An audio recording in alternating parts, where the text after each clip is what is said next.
MCQ ප්‍රශ්න පත්‍රය කරන්න ඕනේ වට ක්‍රමයකට රවුන්ඩ්ස් විදිහට. ෆස්ට් රවුන්ඩ් එක, සෙකන්ඩ් රවුන්ඩ් එක, තර්ඩ් රවුන්ඩ් එක ඒ විදිහට. ගොඩක් ළමයින්ට තියෙන ගැටලුව තමයි ෆිසික්ස් පේපර් එකේ MCQ පේපර් එකට වෙලාව මදි වෙනවා කියන්නේ.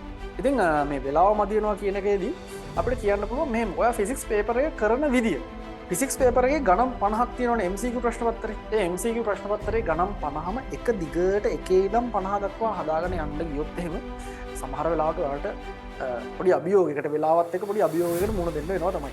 සාමාන්‍යයෙන් පේපර් එකේ ස්ට්‍රක්චර් තමයි ප්‍රශ්න අංක 1 ඉඳලා ප්‍රශ්න අංක 25 දක්වා සාමාන්‍යයෙන් ලොකු සංකීර්ණත්වයක් නැති ගණන් ඉන්නේ.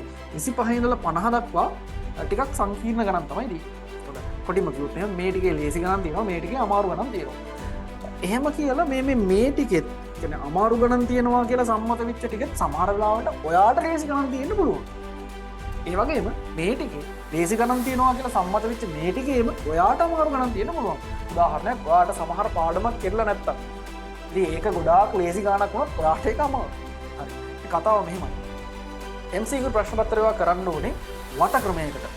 රවුන්ඩ්ස් විදිහට. ෆස්ට් රවුන්ඩ් එක, සෙකන්ඩ් රවුන්ඩ් එක, තර්ඩ් රවුන්ඩ් එක ඒ විදිහට. ෆස්ට් රවුන්ඩ් එක, සෙකන්ඩ් රවුන්ඩ් එක, තර්ඩ් රවුන්ඩ් එක කියලා මම මේ කියන්නේ මේ වගේ ක්‍රමයක්. ඔය ප්‍රශ්න අංක එකෙන් පටන් ගත්තාම ඔය කරන්න ඕනේ ෆස්ට් රවුන්ඩ් එකේ නම් පේපර් එක අතට අරගෙන යන පළවෙනි වටේදී ඔය කරන්න ඕනේ එක සැරයක් ප්‍රශ්නේ කියවලා ඒ ප්‍රශ්නේ හොඳට තේරුණා නම් ප්‍රශ්නය හදන්න අවශ්‍ය කරන තියරි ටික වගේ ඔළුවටත් ආවනම් සමීකරණ ඒවා ටික ඔළුවට ආවනම් අන්න ඒ මොහොතේ ප්‍රශ්නේ උත්සාහ කරන්න. හරි? ඒ මොහොතේ උත්සාහ කරන්න. හැබැයි ඔයාලට එක සැරයක් ප්‍රශ්නේ කියවලා තේරුන්නේ නැහැ. දෙවෙනි සැරේටත් කියවන්න වෙනවා. එහෙනම් පොඩ්ඩක් ඒ ප්‍රශ්නේ දෙවෙනි වටේට තියන්න. පළවෙනි වටේ නැවත හදන්න යන්න එපා. ඊළඟට එක සැරේම තේරුණා සමීකරණෙත් ඔළුවට ආවා. ඒ කාරණා ඔක්කොම ආවා. හැබැයි සමීකරණයට දාලා ආදේශ කරගෙන යද්දී ආපු උත්තරේ උත්තර පහෙන් එහෙක නැහැ.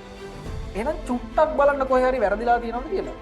ඒ ගොඩාක් බලන්න වෙනවනම් හොයාගන්න බැයි නම් පොඩ්ඩක් ඒ දෙවෙනි වටේ තියන්න. හරි. කොහොම පළවෙනි ප්‍රශ්නේ ඉඳලා ඉස්සරහට කරගෙන යන්න ප්‍රශ්න අංක 50 වෙනවා.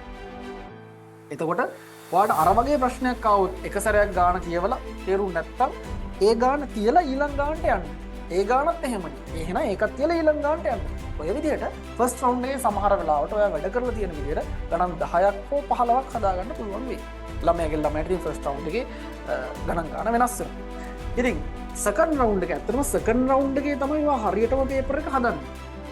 එතකොට සෙකන්ඩ් රවුන්ඩ් එකේ අපි ගත්තොත් එහෙම ඔයා ප්‍රශ්නයක් කියවපුවාම සමහර වෙලාවට ෆස්ට් රවුන්ඩ් එකේ ඔය ප්‍රශ්නේ කියවලා තියෙන්නේ. ඒක ඔයාගේ ඔළුවේ දැනටමත් යම්කිසි දේවල් ටිකක් ඒ ප්‍රශ්නේ ගැන තියෙනවා. ඉතින් සෙකන්ඩ් රවුන්ඩ් එකේ ඔයාට පුළුවන් වෙයි ටිකක් අවධානය වැඩිපුර යොමු කරලා දැන් පේපර් එක පටන් ගන්න ටික වෙලාවක ගිහිල්ලා අවධානය වැඩිපුර යොමු කරලා ප්‍රශ්නෙට අදාළව තියරි පොඩ්ඩක් කල්පනා කරලා ගණන් ටික හදන්න. විශේෂයෙන්ම ඔය වාක්‍ය A B C A නිවැරදි B නිවැරදි අන්න ඒ වගේ වාක්‍ය ගණන් එහෙම සෙකන්ඩ් රවුන්ඩ් එකට ඉතුරු කරගන්න. ප්‍රස්තාර තෝරන්න තියෙන ගණන් ගොඩක් වෙලාවට සෙකන්ඩ් රවුන්ඩ් එකට ඉතුරු වෙයි. ඊළඟට සමහර වෙලාවට ඔයාට කැල්කියුලේෂන් වැරදිලා ගණනය කරගෙන යද්දී ආපු උත්තරේ උත්තර පහෙන් එක නැහැ. එහෙනම් සෙකන්ඩ් රවුන්ඩ් එකේ වැඩි වෙලාවක් ඒකට අවධානය යොමු කරන්න කොතනද වැරදුනේ නැත්නම් සම්පූර්ණ කන්සෙප්ට් එකම වැරදි කියලා බලන්න පොඩි වෙලාවක් ඉතුරු කරගන්න. සෙකන්ඩ් රවුන්ඩ් එක කරගෙන යද්දී ඔයාට තව ඉතුරු වෙන්නේ ගාන කියවලා කිසිම අදහසක් නැහැ ඔළුවේ කොහොමද මේ ගාන හදන්නේ කියලා. ඊළඟට ගාන කියවුවා හැදුවා උත්තර පහෙන් එකක් නෙමෙයි තියෙන්නේ. හරිද? ඔන්න ඔය වගේ ගණන් වර්ග තමයි සෙකන්ඩ් රවුන්ඩ් එකේ ඔයා ස්කිප් කරලා යන්න ඕනේ. අතහැරලා යන්න ඕනේ. ආරයිට්. තර්ඩ් රවුන්ඩ් එකේ ඔයාට බලන්න තියෙන්නේ ඔන්න ඔය ගණන්. ගාන කියවලා කිසිම අදහසක් නැහැ ඒ ගාන කොහොමද හදන්නේ කියලා. ඊළඟට ගානක් තියෙනවා ඒ ගාන හදලා තියෙනවා හදලා හදුවට කොහෙද වැරද්ද කියලා හොයාගන්නත් බැහැ. උත්තර පහෙන් එක උත්තර පහේ තියෙන උත්තර පහෙන් එක උත්තරයක් නෙමෙයි ඔයාලට ඇවිත් තියෙන්නේ. ඉතින් අන්න ඒ වගේ ඒවා තමයි තර්ඩ් රවුන්ඩ් එකේ හදන්න තියෙන්නේ. එතකොට ගාන කියවලා කිසි අදහසක් නැත්නම් අපි අර මෙහෙම කරන්නේ.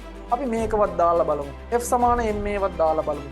ඒ වගේ අර ට්‍රයල් ඇන්ඩ් එරර් මෙතඩ් කියලා කියන්නේ. මේක දාලා හරි ගියොත් හරියා නැත්නම් නෑ. ඒක දාපුවම තොරනේ දන්නේ නෑනේ. එතකොට කොහොමද ස්කන්ධ අන්න ඒ වගේ වැඩ කරන්න පුළුවන් වුණාට තර්ඩ් රවුන්ඩ් එකේ.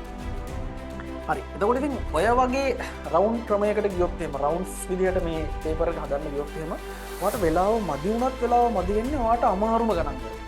එතකොට හිතට දුකක් නැහැ. හැබැයි එකේ ඉඳන් ඔයා 50 දක්වා කරන්න ගියොත් එහෙම ඔයාට සමහර වෙලාවට ලේසිම ප්‍රශ්නත් මග ඇරෙන්න පුළුවන්. ඉතින් මේ ක්‍රමෙත් එක සැරේම පේපර් එකට A level ප්‍රශ්න පත්‍රයට කරන් දින්න නැතුව මේ දවස්වල පේපර්ස් කරද්දි මේ ක්‍රමෙ පොඩ්ඩක් අනුගමනය කරලා බලන්න. ඉතින් මේ වගේ ක්‍රම අපි සාකච්ඡා කරනවා අපේ පේපර් ක්ලාස් උත් පවත්වනවා. ඉතින් බලන්න අදිශාන් ගුණවර්ධන ෆිසික්ස් YouTube channel එකට ගිහිල්ලා